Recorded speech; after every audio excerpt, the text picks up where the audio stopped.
নমস্কার। আজ বৃহস্পতিবার। আজ এখন সন্ধে 7:50 মতন বাজে। গতকাল ছিল মহাশিবরাত্রি। মহাশিবরাত্রি হল সনাতন ধর্মাবলম্বীদের আরাধ্য দেবাদিদেব মহাদেব শিবের মহারাত্রি। এই রাত্রে শিব ও মাতা পার্বতীর বিয়ে হয়েছিল। অন্ধকার আর অজ্ঞতা দূর করার জন্য এই ব্রত পালিত হয়। এছাড়াও শিব পুরাণ অনুসারে এই রাত্রেই শিব সৃষ্টি, স্থিতি ও প্রলয়ের মহাতাণ্ডব নৃত্য করেছিলেন। তো শিবরাত্রির দিন আমরা সকলেই নিরামিষ খেয়ে এবং সকাল থেকে উপোস করে থেকে শিবের মাথায়, মহাদেবের মাথায় জল ঢালি, অনেক রকমের পূজা অর্চনা করি। যার যেভাবে সুবিধে সে সেইভাবে দিনটা পালন করি। তো শিবরাত্রির আগের দিন আমরা নিরামিষ খেয়েছিলাম, যেরকম নিয়ম সেই অনুযায়ী। শিবরাত্রির দিন শিবের মাথায় জল ঢালা পর্যন্ত কিছু না খাওয়ারই চেষ্টা করি। যদি না খুব সমস্যা হয় তারপরে শিবের মাথায় জল ঢেলে নিরামিষ আহার আমি গ্রহণ করি। লুচি তরকারি হতে পারে বা অন্য কিছু হতে পারে, বাট অ্যাকচুয়াল নিয়ম অনুযায়ী ওই দিন গরম কিছু খেতে নেই। সাবু, ফল এই সমস্তই খেতে হয়। তারপরের দিন মানে টানা 2 দিন নিরামিষ খাওয়ার পরে আমি আর নিরামিষ খেয়ে আজকের দিনটা থাকতে পারলাম না। সে কারণে সকাল সকাল ঘুম থেকে উঠে ব্রাশ করে গাছে জল টল দিয়েই আমি ফ্রেশ টু হোমে অর্ডার করে দিয়েছিলাম কিছু মাছ।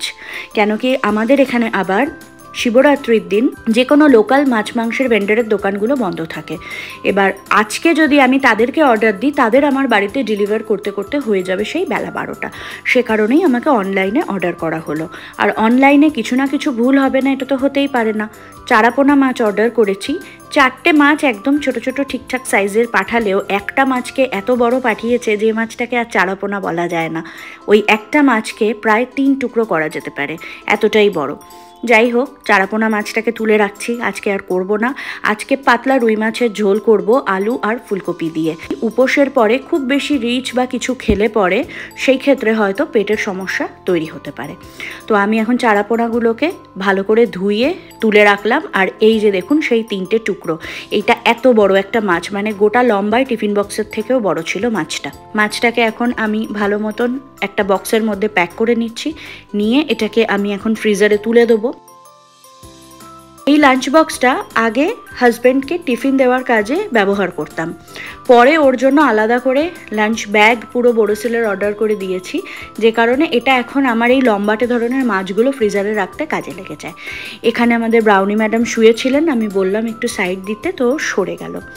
এই মাছটা ফ্রিজারে তুলে রাখছি। রুই মাছটা পরে বেলার দিকে ঝোল করব, কারণ এখন সকাল সকাল হাজব্যান্ড অফিসে বেরোবে, ওর টিফিন রেডি করতে হবে। মা ওদিকে রান্নাঘরে টুকিটাকি কাজ সারছে। আমি এসেছিলাম বারান্দায় লঙ্কাগুলো কত বড় হয়েছে দেখার জন্য।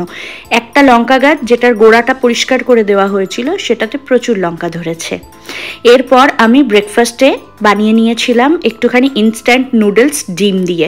কাঁচা লঙ্কা, পেঁয়াজ, টমেটো এগুলোকে হালকা করে সটে করে নিয়ে ইনস্ট্যান্ট নুডলসের মশলাটা দিয়ে দিয়েছিলাম। তার সাথে দিয়েছিলাম অল্প একটুখানি হলুদের গুঁড়ো, যদিও এটা দেখে বোঝা যাচ্ছে না যে এটাতে হলুদ দেওয়া আছে। তো এখানে ব্রেকফাস্টটা সেরে নিলাম। ব্রেকফাস্টটা সেরে নিয়ে আমি চাটা নিয়ে চলে আসলাম বারান্দায়। আজকে সকালে ঘুম থেকে ওঠার পর থেকে পরপর কাজ করে যাচ্ছি, যার ফলে চাটা খাওয়ার আর আমার কাছে সময় হয়নি। চা নিয়ে বারান্দায় এসে দাঁড়িয়েছি। খুব সুন্দর হাওয়া দিচ্ছে, তার সাথে মেঘলা ওয়েদার। বৃষ্টি হবে কিনা জানি না, বৃষ্টি হওয়ার মতনই ওয়েদার। তো এখানে আমি আবার মাকে বলছিলাম, ওই যে দেখুন লাল রঙের যে টপটা মা নিচে নামিয়ে দিল, ওটার মধ্যে তুলসী গাছ লাগানো হয়েছে। তো ওইভাবে থাকলে তুলসী গাছটা হেলে যাবে। তো মাকে বললাম ওটাকে নিচে নামিয়ে দাও, পরে আমি বড় দেখে তুলসী মঞ্চ কিনে আনবো। এরপরে সমস্ত বাড়ির কাজকর্ম যা যা যাবতীয় ছিল সব কিছু সেরে নিয়েছি।